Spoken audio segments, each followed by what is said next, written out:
नमस्कार, मैं चुनचुन कुमार। स्वागत है झारखंडी हिंदी न्यूज पर। चलिए जानते हैं आज की छोटी बड़ी सभी महत्वपूर्ण खबरों को।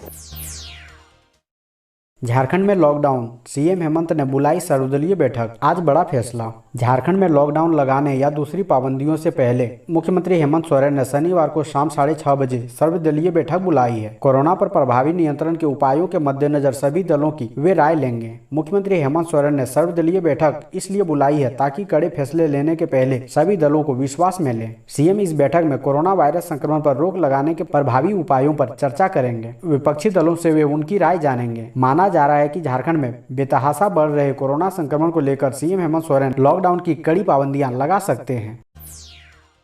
कांग्रेस नेता राजेश ठाकुर बोले, मधुपुर में भाजपा के हार की हैट्रिक लगेगी। झारखंड प्रदेश कांग्रेस के कार्यकारी अध्यक्ष राजेश ठाकुर दावा किया है कि मधुपुर उपचुनाव में महागठबंधन प्रत्याशी हफीजुल हसन की जीत भारी मतों के अंतर से होगी। महागठबंधन के नेता मुख्यमंत्री हेमंत सोरेन, कांग्रेस अध्यक्ष सह वित्त मंत्री डॉक्टर रामेश्वर उरांव एवं तेजस्वी यादव के नेतृत्व में महागठबंधन उम्मीदवार विजय का पताका लहराएगा और झारखंड में भाजपा के हार की हैट्रिक होगी।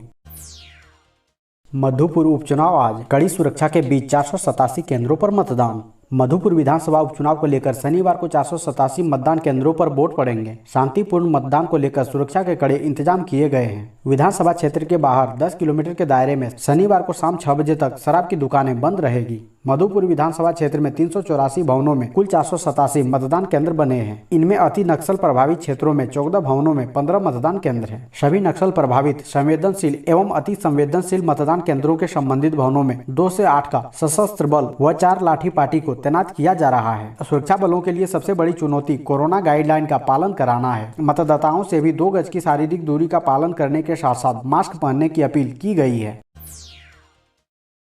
सरयू राय ने स्वास्थ्य मंत्री बन्ना गुप्ता को दी खास सलाह। मुख्यमंत्री हेमंत सोरेन से किया ये आग्रह। जमशेदपुर पूर्वी के विधायक सरयू राय ने एक बार फिर अपने चिर प्रतिद्वंदी रहे स्वास्थ्य व आपदा प्रबंधन मंत्री बन्ना गुप्ता को सलाह दी है कि वे अस्पतालों में घूमने के बजाय अस्पतालों की व्यवस्था ठीक करें। सरयू राय ने शुक्रवार को मुख्यमंत्री को ट्वीट करते हुए लिखा है कि स्वास्थ्य मंत्री और सचिव को निर्देश दें कि वे कोविड पर काबू पाने के लिए अस्पतालों में भर्ती मरीजों का औचक निरीक्षण के लिए घूमने के बदले अपने कार्यालय में बैठकर अस्पतालों एवं इलाज केंद्रों तक आवश्यक सुविधा, उपकरण एवं निधि पहुंचाने की व्यवस्था कराएं। जमशेदपुर वाले मास्क पहनने में सबसे लापरवाह, पलामू, गढ़वा व गिरिडीह सबसे जागरूक। कोरोना वायरस का संक्रमण लगातार बढ़ता जा रहा है। पुलिस प्रशासन से लेकर सरकार तक इसे रोकने के लिए जद्दोजहद कर रही है। इसके बावजूद लोग हैं कि लापरवाह से बाज नहीं आ रहे हैं। राज्य में मास्क को लेकर 15 अप्रैल को दिन भर पूरे राज्य में चेकिंग अभियान चलाया गया। चेकिंग के दौरान सार्वजनिक स्थानों पर बिना मास्क पहनने वालों में जमशेदपुर के लोग पहले स्थान पर हैं। दिन भर में पूरे राज्य में बिना मास्क के 14,175 लोग पकड़े गए। इनमें जमशेदपुर के 4,685 लोग शामिल है। वहीं गिरिडीह, पलामू व गढ़वा में एक भी व्यक्ति बिना मास्क का नहीं मिला। परमवीर चक्र विजेता शहीद अल्बर्ट एक्का की पत्नी बलम दीना एक्का का निधन। झारखंड की आन बान शान और सुदृढ़ पहचान, देश के शूरवीरों में शुमार रहे परमवीर चक्र विजेता शहीद अल्बर्ट एक्का की पत्नी बलम दीना एक्का का गुमला में शुक्रवार को निधन हो गया। वे 91 वर्ष की थी। मुख्यमंत्री हेमंत सोरेन ने परमवीर अल्बर्ट एक्का की धर्म पत्नी बलम दीना एक्का के निधन पर गहरा दुख व्यक्त किया है। मुख्यमंत्री ने परमात्मा से उनकी आत्मा की शांति और शोक संतप्त परिजनों को दुख की इस घड़ी को सहन करने की शक्ति देने की प्रार्थना की है। रोजमर्रा के सामान की ना बढ़े कीमतें, केंद्र ने राज्यों को चेताया, विशेष निगरानी का निर्देश। केंद्र सरकार ने झारखंड सहित सभी राज्यों से कहा है कि कोविड-19 के बढ़ते मामलों से उत्पन्न हालात के दौरान आवश्यक वस्तुओं की खरीद को लेकर विशेष निगरानी रखें। उपभोक्ता मामले, खाद्य एवं सार्वजनिक वितरण मंत्रालय की अपर सचिव निधि खरे ने कहा है कि राज्य सरकार को सुनिश्चित करना चाहिए कि आवश्यक चीजों की कीमतों में वृद्धि न हो। राज्यों को जारी की गई एडवाइजरी में अपर सचिव निधि खरे ने कहा है कि कोरोना संक्रमण के मामलों में अचानक वृद्धि के बीच आम आदमी को उचित मूल्य पर जरूरी सामान मिले, यह सुनिश्चित किया जाना चाहिए। हावड़ा से हैदराबाद के लिए 18 अप्रैल चलेगी स्पेशल ट्रेन। जानिए किन किन स्टेशनों पर होगा ठहराव। यात्रियों की बढ़ती डिमांड को देखते हुए दक्षिण पूर्व रेलवे कोविड-19 अवधि से पहले संचालित ट्रेनों का धीरे धीरे से परिचालन शुरू कर रही है। नए आदेश के तहत हावड़ा से हैदराबाद के लिए स्पेशल ट्रेन का संचालन शुरू किया जा रहा है। हावड़ा से हैदराबाद के लिए दैनिक स्पेशल ट्रेन 18 अप्रैल से शुरू हो रही है। हालांकि इस ट्रेन का फेरा फिलहाल 2 मई तक के लिए ही किया गया है। यात्रियों की संख्या को देखते हुए इस फेरे को बढ़ाया जा सकता है। शमशान घाट में दाह संस्कार के लिए लगी लंबी कतार, एम्बुलेंस में शव रखकर इंतजार कर रहे हैं परिजन। राजधानी रांची में कोरोना का संक्रमण लगातार बढ़ता जा रहा है। मरने वालों की संख्या लगातार बढ़ती जा रही है। जिला प्रशासन की ओर से दिए जा रहे मौत के आंकड़े से कहीं अलग स्थिति शमशान घाट पर नजर आ रही है। डोरंडा घाघरा स्थित शमशान घाट पर सुबह से लाश लेकर एम्बुलेंस कतार में लगी है। परिजनों का रो रो कर बुरा हाल है। शमशान घाट पर शवों के अंतिम संस्कार के लिए लकड़ियां तक नहीं मिल रही है। लकड़ियों की कीमतें दोगुनी हो गई है। शमशान घाट में दाह संस्कार के लिए एम्बुलेंस में शव रखकर परिजन इंतजार कर रहे हैं।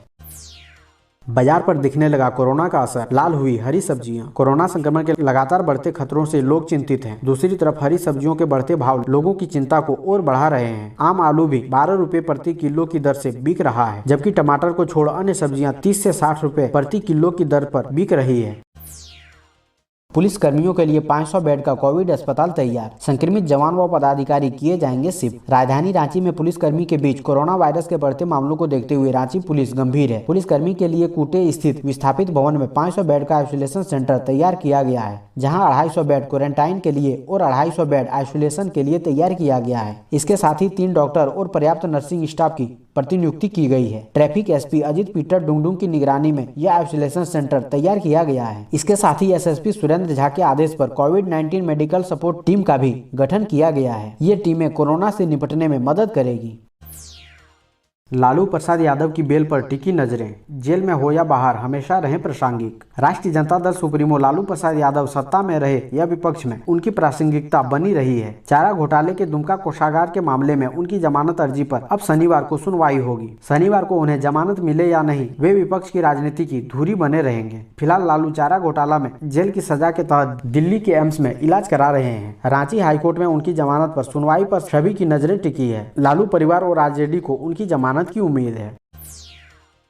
झारखंड क्रिटिकल से 3 गुना आगे। राज्य में 1 लाख में 49, रांची में 229 कोरोना संक्रमित। आईसीएमआर किसी भी राज्य या जिले में प्रति 1 लाख आबादी पर 15 से अधिक संक्रमित मरीज होने को क्रिटिकल मानता है, लेकिन राज्य में संक्रमण की स्थिति इस हद तक पहुंच गई है कि झारखंड में इतनी आबादी पर 49 मरीज वर्तमान में संक्रमित है। इस तरह राज्य में क्रिटिकल के मानक से 3 गुना से अधिक मरीज वर्तमान में कोरोना संक्रमित है। ये मरीज या तो होम आइसोलेशन में है या फिर उनका इलाज अस्पतालों में चल रहा है। चिंता की बात यह है कि रांची में इतनी आबादी पर 229 मरीज वर्तमान में संक्रमित है। यह अनुपात क्रिटिकल दायरे से 15 गुना अधिक है।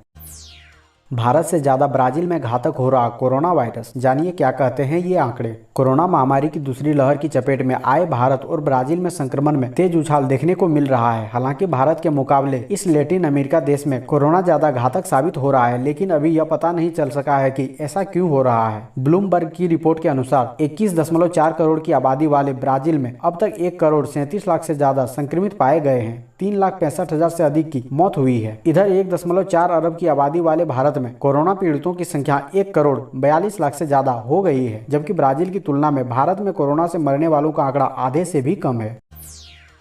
निरसा पॉलिटेक्निक टीकाकरण केंद्र पर सहायता शिविर को लेकर आपत्ति, भाजपा ने किया बंद। कोविड-19 टीकाकरण की शुरुआती दौर में लोगों ने अरुचि दिखाई थी। शुरुआत बुजुर्गों के टीकाकरण से किया गया था। इस दौरान बुजुर्गों को सुविधा देने और उनमें जागरूकता लाने के लिए भारतीय जनता पार्टी ने सभी टीकाकरण केंद्रों पर अपना शिविर लगाया। उद्देश्य था कि चिलचिलाती धूप में उन्हें बिस्कुट पानी दिया जाए, बैठक की व्यवस्था की जाए और कुछ अन्य परेशानियां हो तो वह भी दूर किया जाए। धनबाद में शहरी और ग्रामीण दोनों ही समितियों ने यह काम शुरू किया। हालांकि कई जगह आपत्ति जताई गई, विशेषकर निरसा पॉलिटेक्निक स्थित टीकाकरण केंद्र में। अस्पताल प्रबंधन ने भाजपा का टेंट लगाने और झंडा बैनर लगाने पर आपत्ति दर्ज कराई। मिठाई दुकान में खपाई जा रही रेलगाड़ी से चुराई गई चीनी। राजगंज में आरपीएफ ने मारा छापा। मालगाड़ी के डिब्बों से चुराई गई चीनी मिठाई दुकानों में खपाई जा रही है। इसका खुलासा Netaji Subhash Chandra Bose junction Gomoh railway station के आरपीएफ ने किया है। आरपीएफ ने शुक्रवार सुबह धनबाद के राजगंज बाजार स्थित राधा मिष्ठान भंडार में छापेमारी की। यहाँ से 1 बोरी चीनी और चीनी की साथ खाली बोरी बरामद की गई। चीनी को मिठाई दुकान के गोदाम में चौकी के नीचे छिपा कर रखी गई थी। अब सार्वजनिक स्थान पर प्रतिदिन होगी विशेष चेकिंग। पुलिस मुख्यालय ने सभी जिलों के एसएसपी एसपी को आदेश दिया है कि कोरोना वायरस के बढ़ते संक्रमण को देखते हुए सार्वजनिक स्थान पर विशेष चेकिंग अभियान प्रतिदिन चलाया जाएगा। कोविड-19 को लेकर केंद्र सरकार से जारी दिशा निर्देश का अनुपालन करने के बिंदु पर ही 2 दिन पूर्व डीजीपी नीरज सिन्हा ने सभी जिलों के एसएसपी एसपी रेंज डीआईजी के साथ वीडियो कॉन्फ्रेंसिंग की थी। झारखंड में हर 100 आदमी में 9 कोरोना संक्रमित। राज्य में कोरोना का संक्रमण लगातार तेजी से बढ़ रहा है। सैंपल जांच में पॉजिटिविटी रेट भी लगातार बढ़ रही है। अब प्रत्येक 100 सैंपल की जांच में 9 संक्रमित पाए जाने लगे हैं। 4 दिनों पहले राज्य में इतने सैंपल जांच पर 6 ही संक्रमित मिल रहे थे। इधर राज्य में लगातार 2 दिनों तक 3000 से अधिक संक्रमित मिले हैं। शुक्रवार को भी विभिन्न जिलों में बड़ी संख्या में मरीजों के मिलने की सूचना मिल रही थी। शुक्रवार को शाम तक मिली रिपोर्ट के अनुसार हजारीबाग में 184, रामगढ़ में 162, कोडरमा में 159, दुमका में 52, लोहरदगा में 40, सरायकेला खरसावां में 12 नए संक्रमित मिले। तो ये थी दिन भर की बड़ी खबर। तो वीडियो को लाइक करके चैनल को सब्सक्राइब जरूर करें ताकि झारखंड की हर न्यूज से आप अपडेट रह सकें। अब हमें दीजिए इजाजत, मिलते हैं नई खबर के साथ।